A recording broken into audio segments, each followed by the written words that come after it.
People are ultimately really good at convincing themselves that they're doing the right thing when they're doing what benefits them, right? And so nobody just, or at least very few people set out with, I'm going to do the bad thing and make a lot of money, right? No. Hopefully not. They're following the path that seems to make a lot of money for them, right? And then they come up with the reason of why this is amazing and it's actually the good thing and the ethical thing, right? Don't do evil, connecting the world. We see that with every company, right? They all have good missions, and then they just make a bunch of money. And but they still believe in the mission. It's not like they just scratched that and threw it out. It's just somehow the mission morphs into whatever happens to make the most money.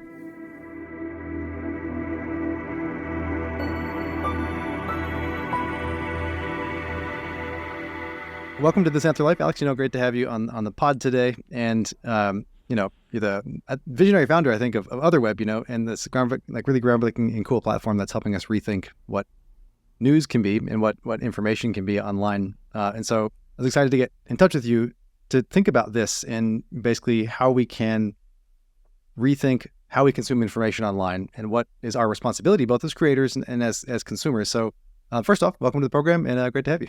Thank you so much. It's great to be on. Let's kind of open up with this idea. Why start caring about digital junk? When you said it and I heard about it, I was like, okay, this is the thing that matters. But how did you find yourself asking these questions around junk? Well, I think I was primed to care about it from my childhood a little bit because I was born in the Soviet Union, and I kind of saw what a society looks like if nobody has any idea what's going on.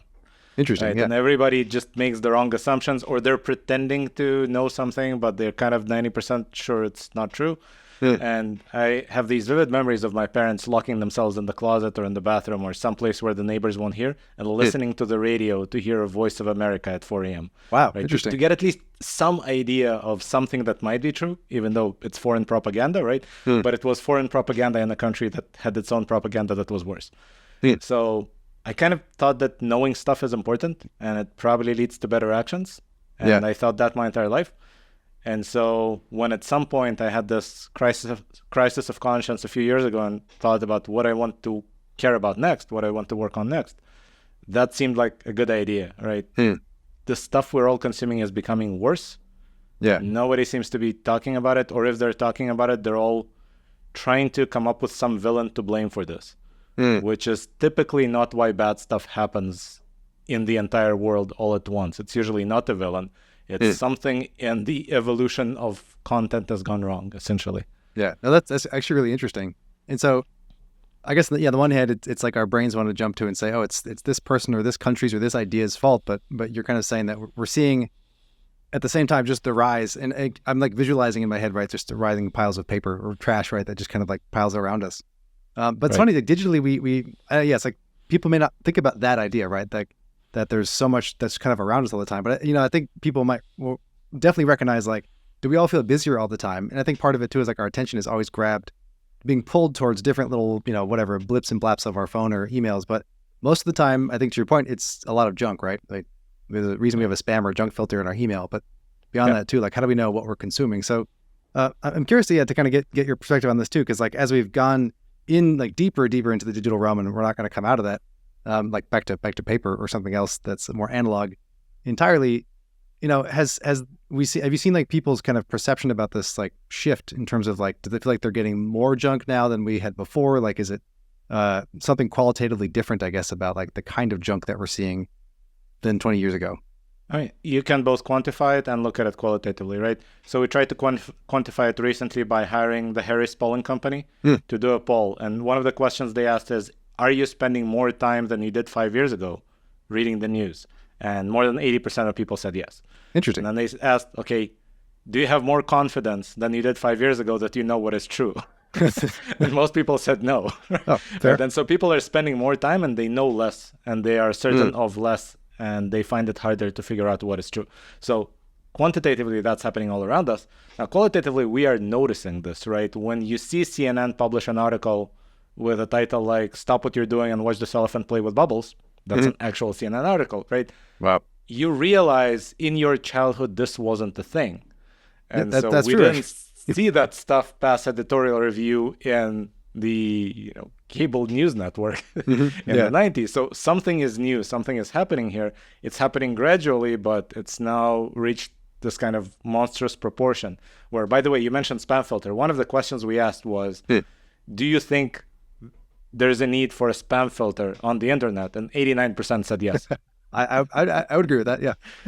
That's an interesting question. So it's like part of it is we might have a filter problem, but then I think, as you noted there too, like what used to not pass editorial content walls now seems to do that, right? And right. Is that part because we've seen like, I don't know, business model shift, from tech advertising and things like that in terms of like what, or like why we're getting so much content? Like why in your experience have we seen that shift happening? Like in terms of we're getting more stuff that wouldn't pass, 20 years ago. Yeah. So there's a few reasons, but I think the big one, it's not that the business model changed. It's that we actually became better at implementing the business model we already had. Interesting. Right? So starting from, let's say, 2003 or so, we became really, really good at tracking how ads perform. Right? We can now track every impression, every click, every single thing. And there's no longer this consumption of a packaged good called a daily issue of something where you have a whole bunch of articles at once. Every article fends for itself. And it's all judged by this perfect tracking on how ads on that article perform. And once you have that combination, now suddenly there's just no incentive to produce anything other than clicks and views. So you have a single selective pressure. You're an evolution guy, so you understand what that leads to, right? Yeah. It all leads towards all content evolving over time towards that thing, regardless of what the intentions of the people creating it are. Right. So if the intentions are good, bad, it doesn't matter. The ones who have bad intentions probably outperform the ones who have good intentions in the long run. For I was gonna say for better, for worse, but probably just for worse, right? Yep. But yes, I think that's a great point too, and a great view of like the incentive structure of just the business model getting better. We're going to see then the pressure kind of push us in one direction.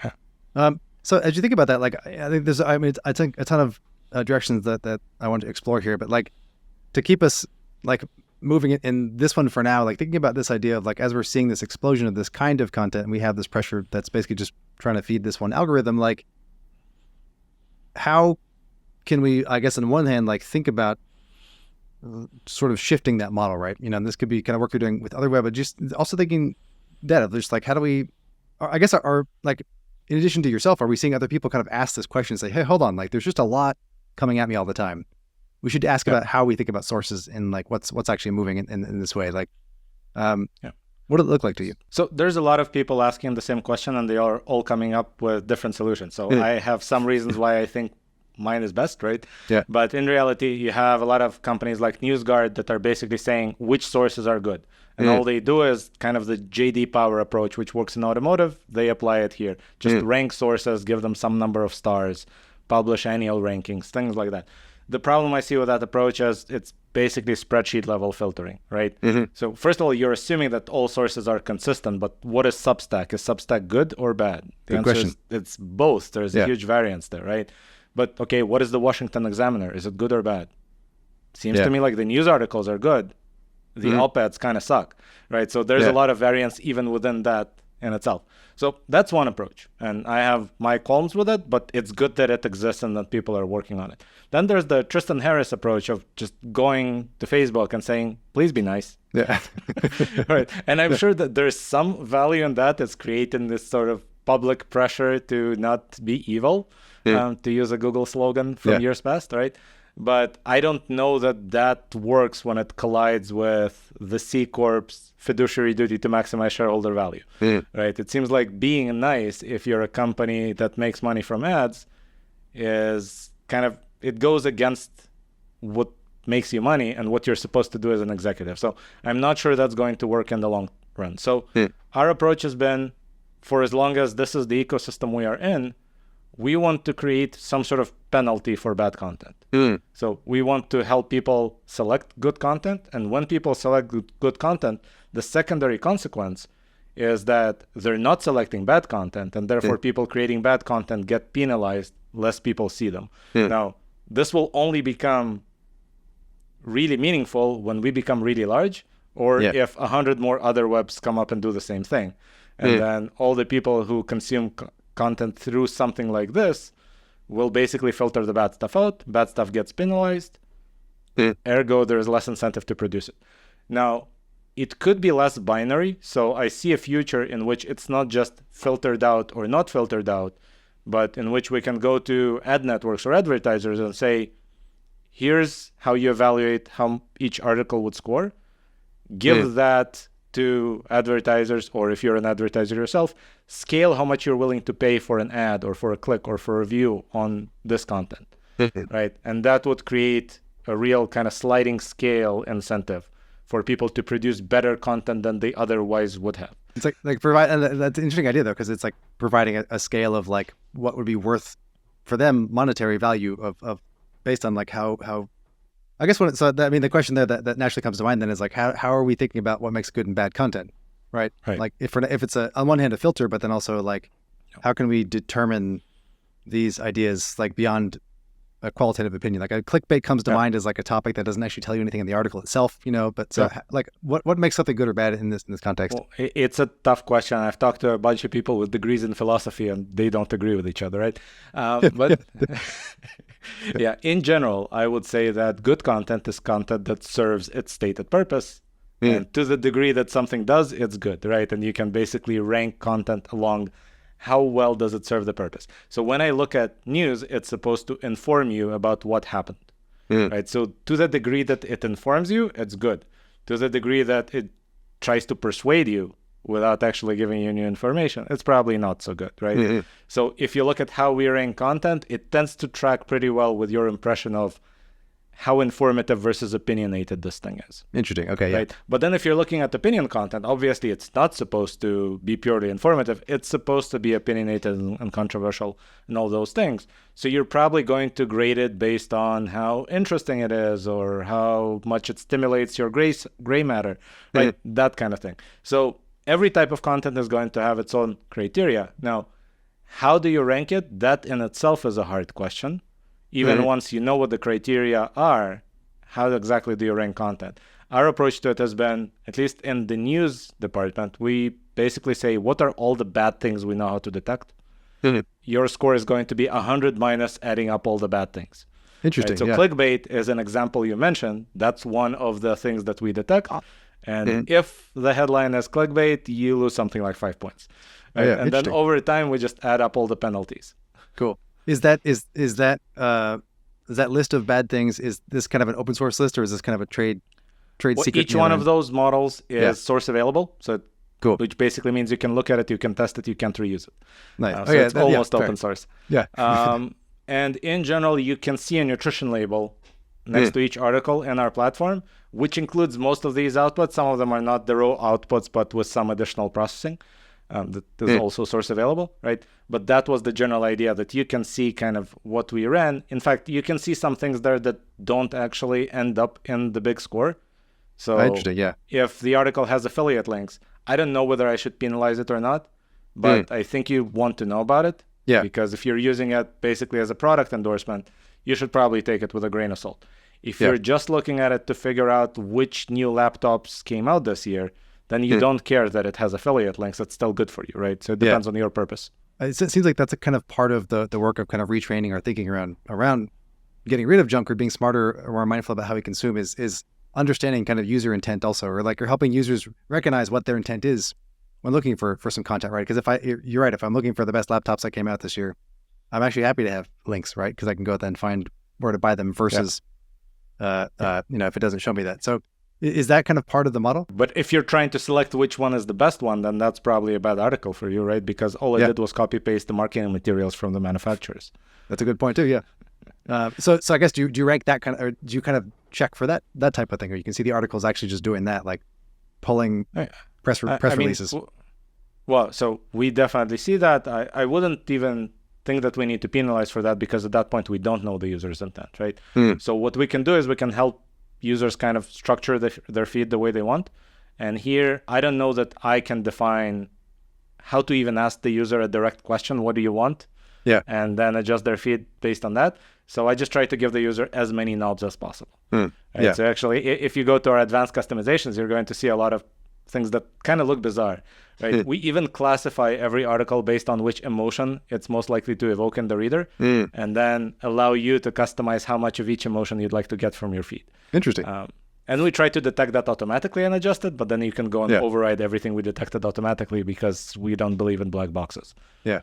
I think like that's the question of transparency, I think is become so important, right? As we, to go back to your Harris poll point above, like that we read more, but we like trust less, right? The more kind of we consume. And so part of that too is recognizing what's coming at us, but then also to this point of like, can we see how and why it's coming at us, right? And can what role of control do I have? And I think it's a really interesting point. And I'm curious, like, as you think about like both data, like, do you see like patterns of behavior emerge that are interesting? Like in terms of, you see a lot of people pre-selecting for happiness, or like they're like, are they not selecting for emotion, but then it turns out we see like a, you know, a likelihood or a preponderance of like, I don't know, slightly enraging articles pop up as people click through or something, you know? Yeah, I think the sad thing that I'm seeing for the most part is most people, even if they find the configurations, don't use them. They just use the default.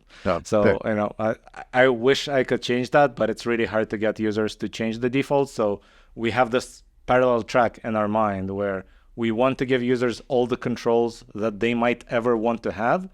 But at the same time, we have to spend most of our efforts tuning the defaults because that's what most users are going to end up using. Now, I wanted to mention one other thing based on what you said earlier, which is that there is probably a nefarious element here of what you call the single algorithm, right? The vast majority of social media and other media companies out there right now are essentially tuning everything for maximum engagement, right? They want to get you more engaged. They want you to spend more time on site. They want you to share more, to reply more, etc. Now, engagement is something they get out of you. It's not value that they give to you, right? And so if users are feeling like they're spending more time and they're getting less in return, it's not accidental. That's exactly what the algorithm has been tuned for, to get as much as possible out of you, and how much it gives you in return is kind of beside the point, right? And therefore it kind of gets skewed in one direction. So I think as a user, you always have to be cognizant that this thing wants something from you, but you're not here to give the thing what it wants. You're here to get value, right? And you're optimizing for something that is the opposite of the algorithm. From that perspective, any algorithm that is a black box is already bad for you, right? You want an algorithm that's maximally tunable, because then you at least have a chance to get some value out of it. If it's not tunable at all, then you've lost the battle already. That's a super important point. And it is always like one of those back and forth challenges, like working in user experience, right? In experience design, that you want to give the user a sense of both control in terms of like what parameters they may want to use. But then, you know, this is a good example where they either only use so much or go for the default, but then also, but this fundamental point is great, where it's like engagement is not about me as the user, right? It's about me serving an organization, which feels weird. And I mean, that's a great way to like define this idea. I was talking with a documentarian, David Donnelly, a few episodes ago about kind of the price of like convenience, right? The cost of convenience for this kind of like algorithmic software. And this is it's a good one here, where it's like there's the emotional social media challenge point, but then there's this other side here that you're saying too, which is really important, to recognize that like what I'm getting out of my typical news media consumption is incidental to what they're actually getting out of me, which is, you know, my engagement, my clicks, looking through ads and things like that. That's a great point too to think about. And so as you approach that, is this like when we're kind of giving users between those two ideas of like, you know, as many options as they might ever need versus like tuning that default. You know, I'm thinking about this, I guess, in the broader question of like, how do we move towards what we feel is kind of like ethical technology, right? Ethical technology development, you know, since because it sounds on one hand like there's the Tristan Harris model and the all tech is human kind of approach, which sounds nice and humanistic because on one hand it is, right? But then there's this other side here of like, okay, but how are we actually making and deploying ethical technology or ethics into our technology itself for people to access? And so I'm curious like how you think about this idea of like, and I recognize I'm putting the word ethics into this conversation, but just like I'm curious how you approach that idea of like developing technology for people. I mean, if you see the wall behind me and the bookshelf behind me, you see the word ethics appear many times in many places. So I care about the subject deeply. I don't know that you can put that as a parallel track. I mean, we tried in some sense, we registered ourselves as a public benefit corporation to have this parallel track of we have a mission that we're trying to maximize and we're trying to make money and we are not forced to choose just one and not the other, right? We can maximize both. But most companies aren't like that. So I guess my first answer would be, let's try to maximize the number of public benefit corporations in the US instead of just C Corps.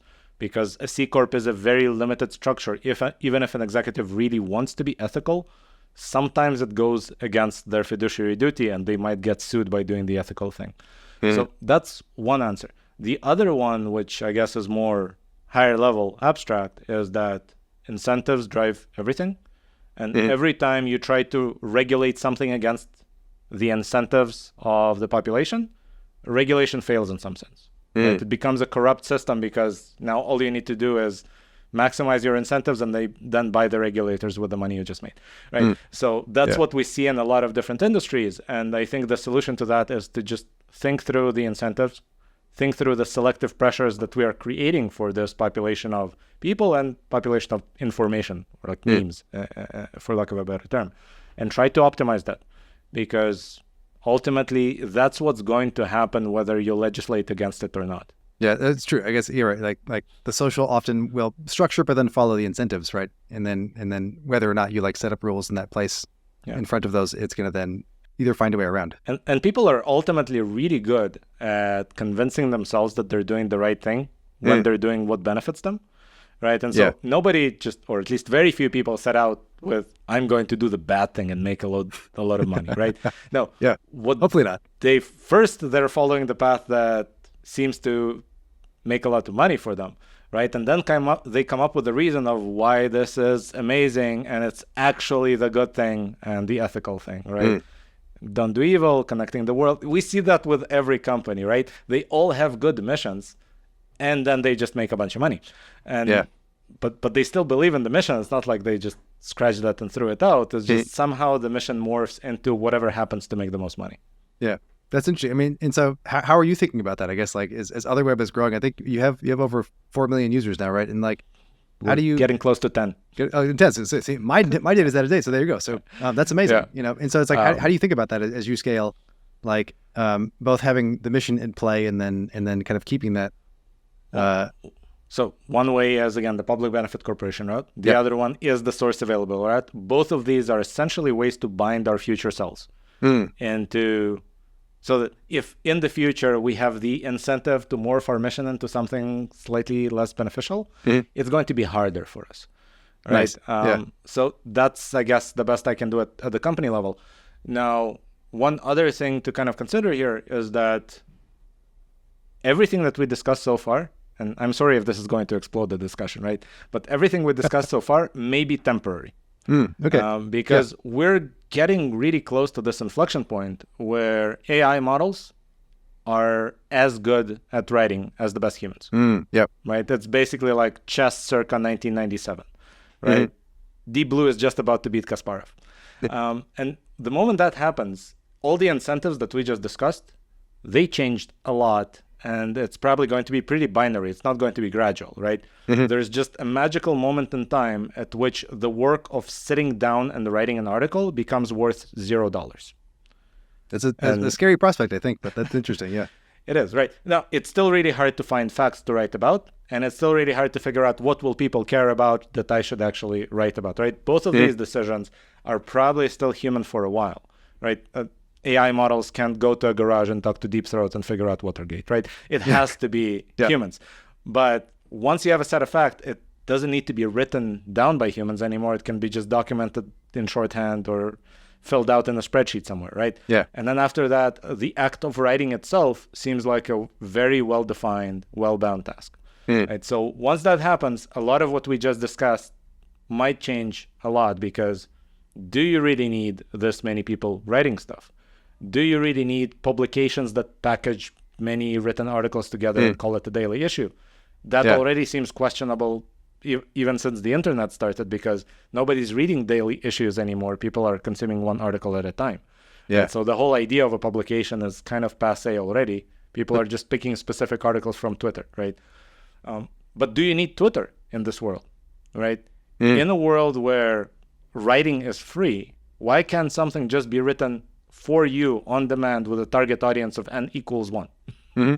Right? Why do you need a bunch of written things that have each been read by 80,000 different people, right? Yeah. And you just need an algorithm that selects the ones that you might like. Why not just have it written for you? It costs $0 to do that, right? And so this is why you asked me before we started about our new news concierge. That's the first kind of prototype towards doing something like this, writing for you on demand, while still, being truthful about the facts and not just inventing stuff you might like some other companies might do. Yeah. But that's the general direction, and I don't know how this affects the incentives of everybody here. I can only guess. Yeah, that's a great question too. Yeah, and it's like, we are at that interesting inflection point, right? Where we've seen like now we've been a year and a half with like ChatGPT in consumer mindset, as a consumer facing product, and it's like to your point, because we have not seen the hallucination question go away at all, right? In terms of like it still tends to make up answers. We've seen like there are products trying to rectify some of that like perplexity, right? To like add in like their sources as part of their search engine, but you make a good point too in terms of like as a generative product, how do we both think about what content is created, news already, but then also like when we get to a quality level of production, what might that look like? So this is interesting. I mean, so in this case, are you talking about like on the one hand, like we can talk about like the capacity to be able to chat with the news, right? Is kind of the news concierge, but then there's the other side. It sounds like there's the content creation side too. That journalists are like, I guess the question is, could anybody generate quote unquote the news from other sources? Like when you think about that, the idea of making something or talking with it. In some sense, I think journalists are serving two different functions, right? They're trying to find things worth writing about and trying to figure out which things are true and not true and which things should be packaged together in a single story or not, right? And then they are writing. And we are selecting, as our journalists, people who are in the intersection of the Venn diagram of these two skills that are completely different, right? One is basically a PI, and the other one is a fiction writer, but we are demanding that our journalists be both. Well, the question is, should we?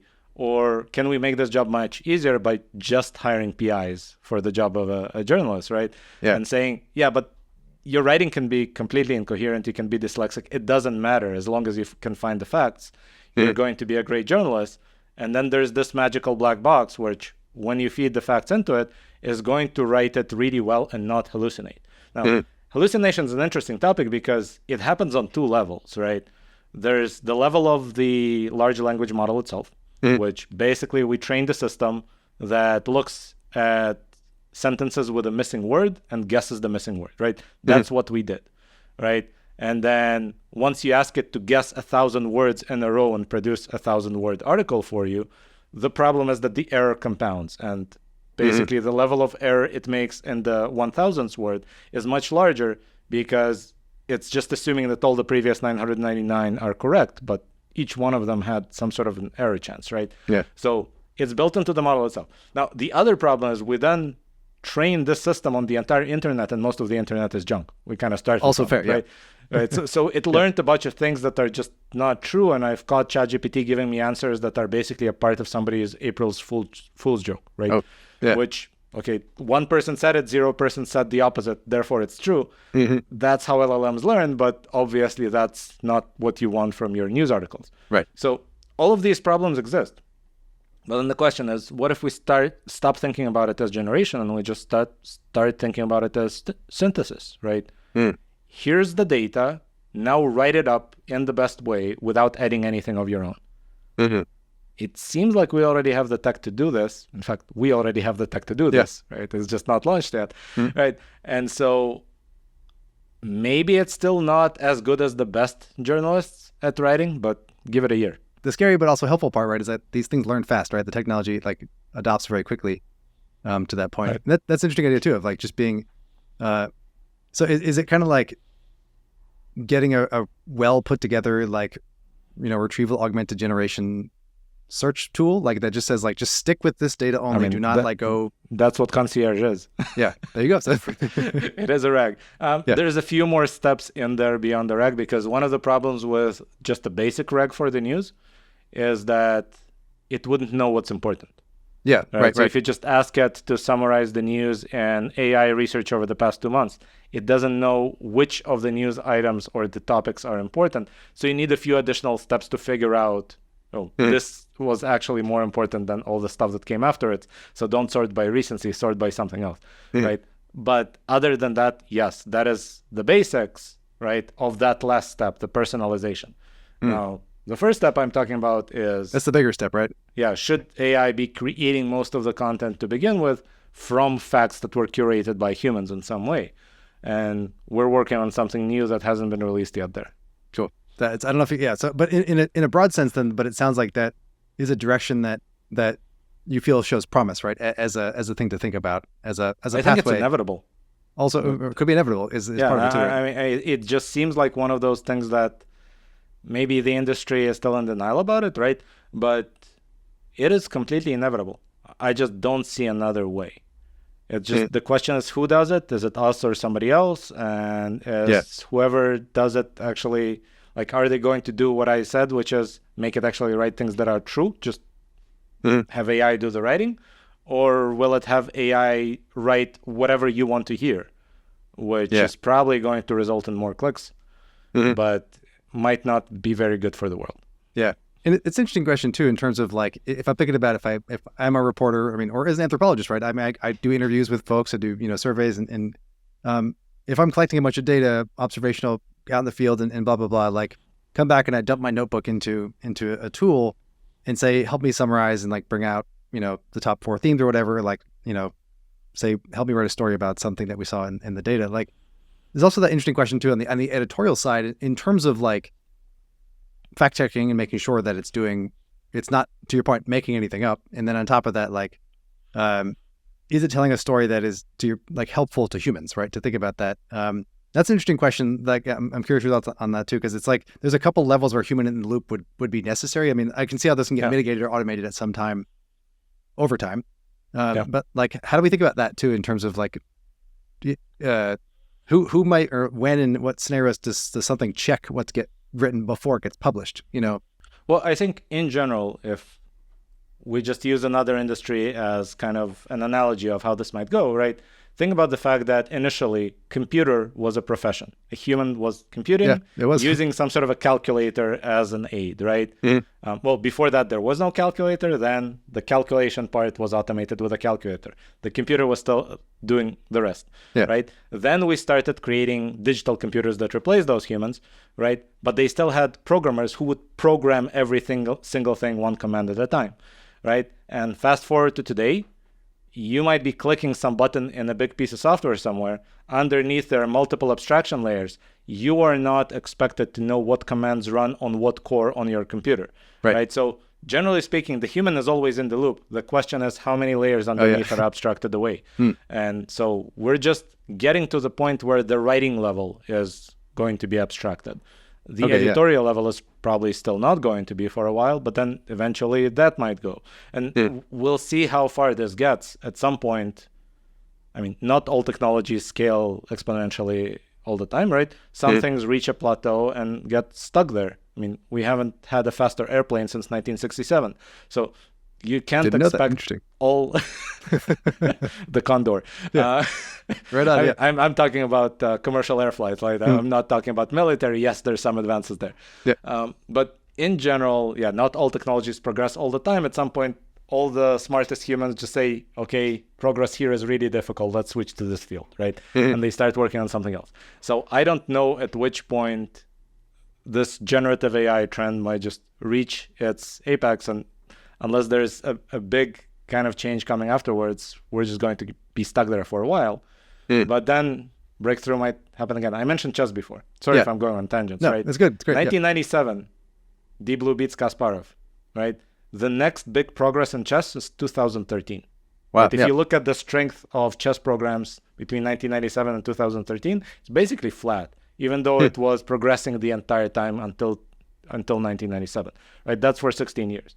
And then from 2013 onwards, humans are nowhere in the picture, right? They're not even necessary in the loop playing in tandem with the computer. They're just too slow to make a difference. Yeah. That's why we just play in the park, after work, because otherwise it makes us sad that a computer can beat us so quickly. Yeah. I mean, the reality is if you look at high-level chess players as well, right, they themselves play in their own kind of park, right? They're not even allowed to wear a watch because they might be cheating using any device. That's a good point. Yeah. I guess it's like, yeah, there's always ways to evolve how we do it, you know? Yep. I'm curious to think about this as we're like, you know, societally we're wrestling with a lot of these kind of changes in terms of, you know, how we use technology, what role technology plays in different parts of our work lives, you know, and writing is an interesting area. And then obviously around journalism too, it's like, I'm curious, like, how have you spoken with or getting, like, what are reactions from journalists or like News Corps about these ideas, or, you know, in terms of, if you kind of chatted with them about like developing this kind of tech that can help in the creation process of stories? Not at scale, not yet. So, and even if you go beyond the idea of using technology to do that, right now there's a pretty big fight going on between most news corporations and journalists themselves, right? Because news corporations are trying to basically use humans to reuse what other humans did.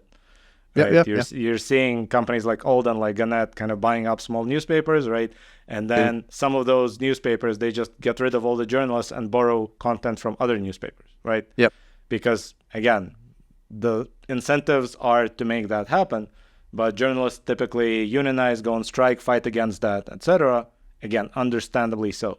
So when we're talking about, and now it's not even going to be that all the efficiency comes from reducing redundancy between humans. Now, just this entire group of humans becomes redundant because AI can do their work, right? And you only need the actual investigative guys. There's going to be a lot of resistance towards that, right? I'm not even sure that we would get good press if I just kept talking about that part over and over.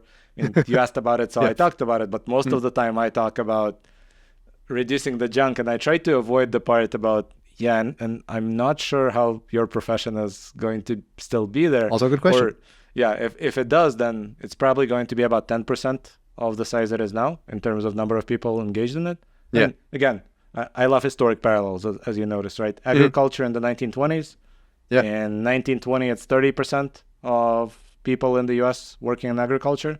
And in 1930, it's 3%. Yeah, it totally changed, right? I think we're in a similar kind of decade for anything that involves words as output. Yeah. I mean, that's interesting. Yeah. It's a fair question. I mean, the part of it too is like, we can't shy away from the challenge of the question, right? And so that's like, people that put their head in the sand are going to get buried first, you know, and not that, and to be negative, but it's just like, we have to be willing to ask the questions, right? Of like, how might our work change in our outputs? It's like, and we can imagine a future that, the creation of words, like, you can do it for fun, but like as a job or something, it's automated, you know, in many ways like that. And then it's one of those too, like, you know, farming is automated. It did change a lot of like cultural landscapes, but we also still need food, right? And like how that happens. And so it's like, in the same kind of way, like, I mean, even the idea of digital junk also, right? It's like, we need, I mean, more than ever, I think, good information, right? We need information that we can trust and feel safe with. And so like, whether written by a person or a computer, like, on the one hand, like, and that level, that question, it's like, either way, how do we get to the answer of like, what's trustworthy information that can help, you know, disseminate knowledge in a way that we can work with.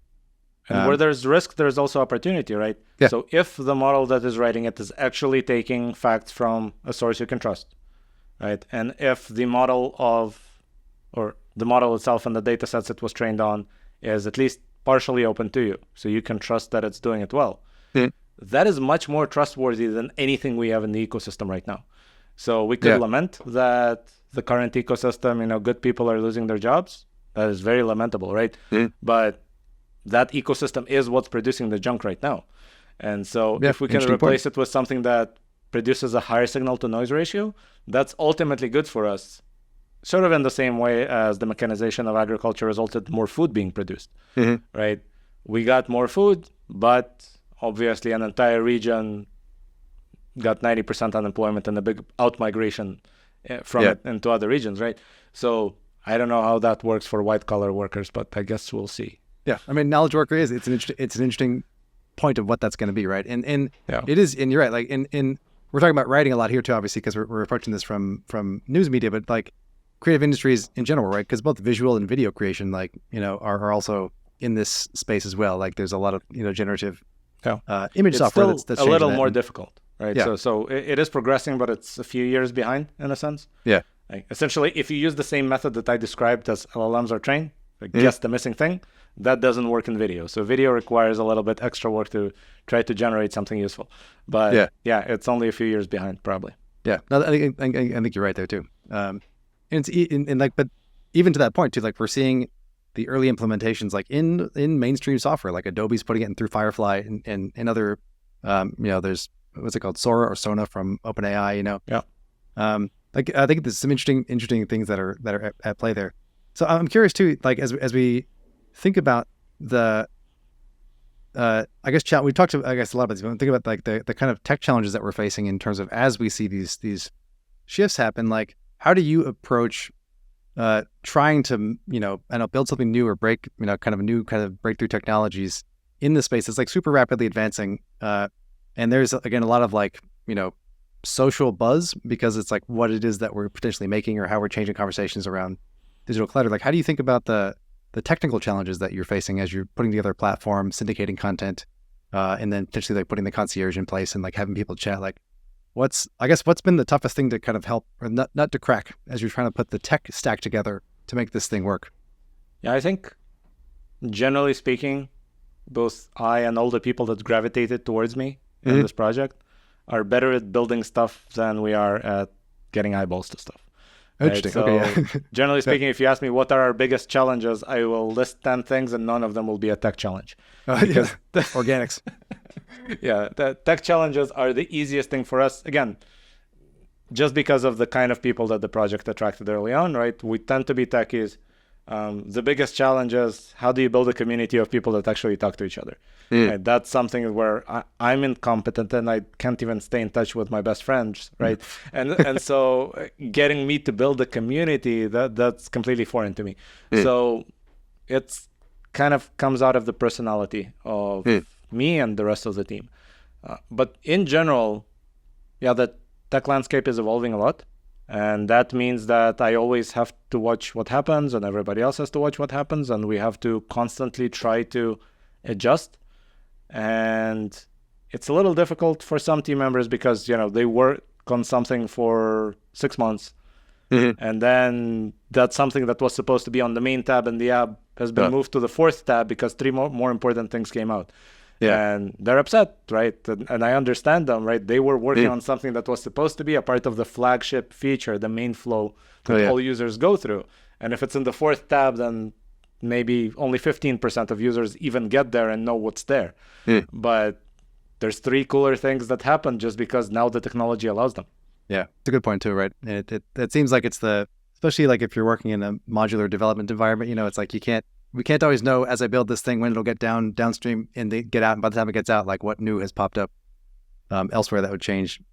That's interesting too, though. I mean, like how do we think about like as an online platform too, like we've got ways of being able to select topics and emotions, even if I want like what I'm looking for in stories, like how do you think about competing with like a CNN or a BBC?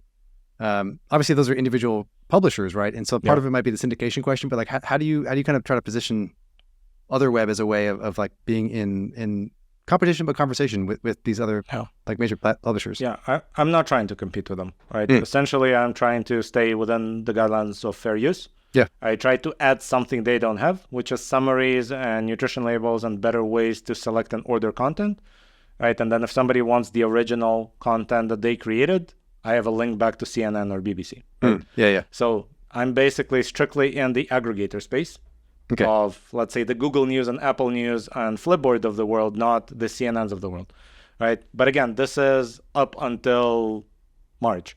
Yeah. And now I'm gradually getting into a completely different space, which we'll see how that works, right? Where again, I still don't want to compete with CNN or BBC, right? Especially not with BBC. They have endless funding that we will never have, right? The government. But even within organizations of that caliber, still, we want to always partner up with them. We want to, even when we have a model that writes really well, we're going to go to Gannett and Alden and McClatchy and all these guys and say, hey, here's this cool thing that can save you a lot of time and improve the quality of what you guys are producing. Right? It probably doesn't make sense to compete with the guys who are the most trusted names in news. We should try to improve them because that's good for everybody, or at Yeah. least help them in whatever way we can. And it's worth noting that all these companies are losing money, right? Yeah, yes, I'll it's use a Gannett. huge crisis in the industry. Yeah. Yeah. I mean, Gannett is probably, they're the biggest company in the print industry, essentially, right? Their revenue went down from $3.4 billion 4 years ago to 2.6 million last year, right? And they're cutting employees, cutting essentially their expenses every single year, but the cuts are not going as fast as the revenue declines, right? And if you look at their market cap right now, it's something like 300 million on almost 3 billion of revenue, right? So basically the market is betting that they go Chapter 11. Yeah. They say in every quarterly call they won't, right? But yeah, so they're in a tough situation, but that's 300 different newspapers, including USA Today, and a lot of people read them and trust them. I don't want to go in and compete with them. I want to go in and try to help them. They need the help. Yes. And the readers need good information. Yeah. That's refreshing to hear then too, because it's not a like zero-sum game of information, because that's its own challenge or own problem potentially too, right? Of being a singular source of truth, I think is part of the issue that we're discussing around in a philosophical sense.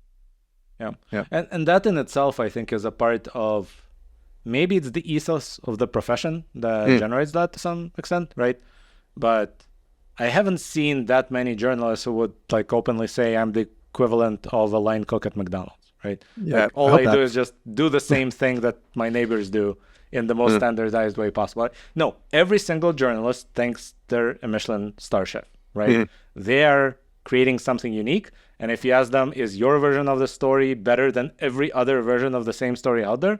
They're obviously going to say yes.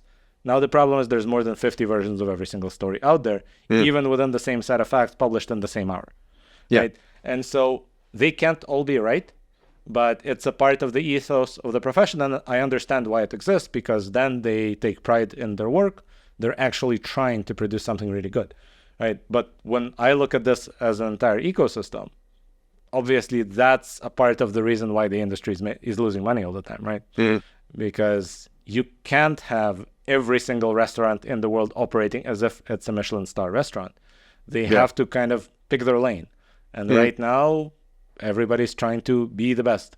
And in part because that's to our other point before of like following the incentive structure of like you capture the most eyeballs / advertising dollars.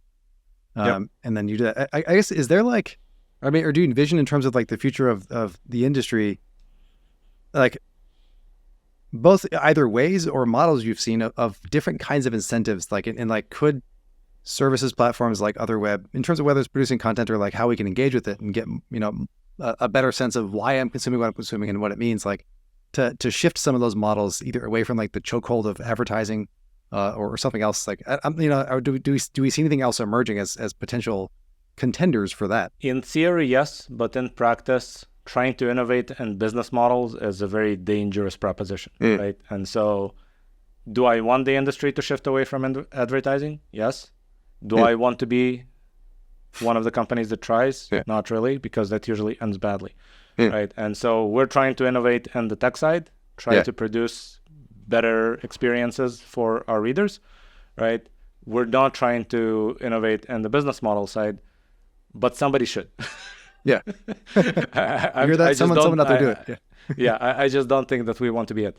And the other reality is that not all experiments in business models have been good for the ecosystem as a whole as well, right? You can argue that the iTunes experiment basically killed the ability of most musicians to make money. Right? And so I think Jaron Lanier did a study on that, the father of VR, right? But he's also a musician. And so he did a study on this and basically showing that the curve of how much money musicians make has become much, much steeper. Interesting. Since we've been able to buy songs for 1 cent each separately instead of buying entire albums. And the result is that the number of musicians that can make a living from music is much, much smaller than it was even 20 years ago. And so that's a business model innovation. It looked great when it happened because it was a solution to the problem of piracy in some sense. But in reality, it actually made everybody's life in that industry worse, probably. And so, again, I believe that we need to try to innovate this, and it would be great if everybody paid for the content they want to pay for, as opposed to being monetized in this backhanded way by somebody trying to extract their attention. But I'm not equipped to innovate in this field. Neither is anybody else in the company, I think. So we'll leave that to others. We'll just focus on good content.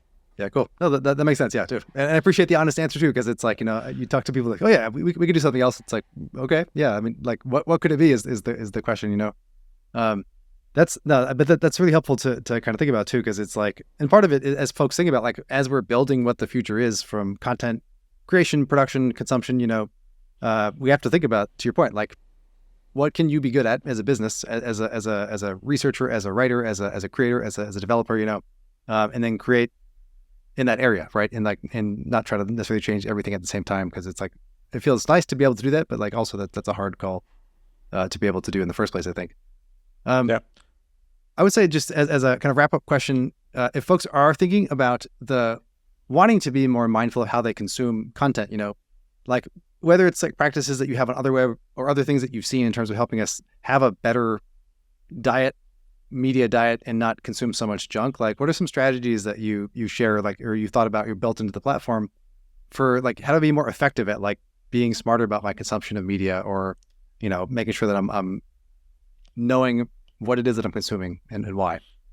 Let me start at a higher level, because the platform only covers a part of what you could do, right? But if you go to a higher level, right, if you want to consume good stuff most of the time, then you should actually plan what you're going to consume. Right? And I think most people don't actually, if you ask them even how much time you're spending right now on Instagram versus reading books, most people can't answer that question. But I think you should have a plan of how many hours per week are you going to spend on Instagram? How many hours per week are you going to spend reading books? The minute you come up with that plan, even if you can't stick to it most of the time, it's still going to be better than if you had never had the plan. We see the same thing with regular dieting as well, right? The moment people start taking photos of their food, they start eating better. They don't even need to start planning their diet. Just taking photos is typically enough. But if they also plan their diet, it becomes even better. So that's my first piece of advice to everybody. Just try to plan this thing. And then once you notice how much time you're spending on the resources that are trying to extract your attention, chances are you're going to want to change that. Now, how much? Up to you, right? Some people like their Instagram because they're already hooked. It's okay, but the question is how much, right? Even drugs are, some of them are okay some of the time. They're not okay multiple times per day for a very long time being strung out, right? Yes. Sorry, I'm not advocating for drugs, anyone, but let's say alcohol, okay? 1 drink per night seems to actually extend your life, even though it's clearly unhealthy. Why? Because I guess moderation's okay, right? But 7 drinks 3 times a day, probably not a very good idea.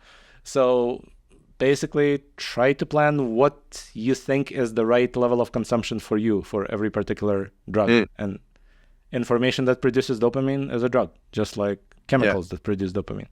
That's a great point. And something that I'll be curious to hear what listeners, viewers think about there. It's like, have you ever planned your media consumption? Because I have not been like, let me make sure I only consume 15 minutes of media news today or something, whatever it is. Like, but that's a really great point, actually, to be aware of like what it is that you're choosing to expose yourself to.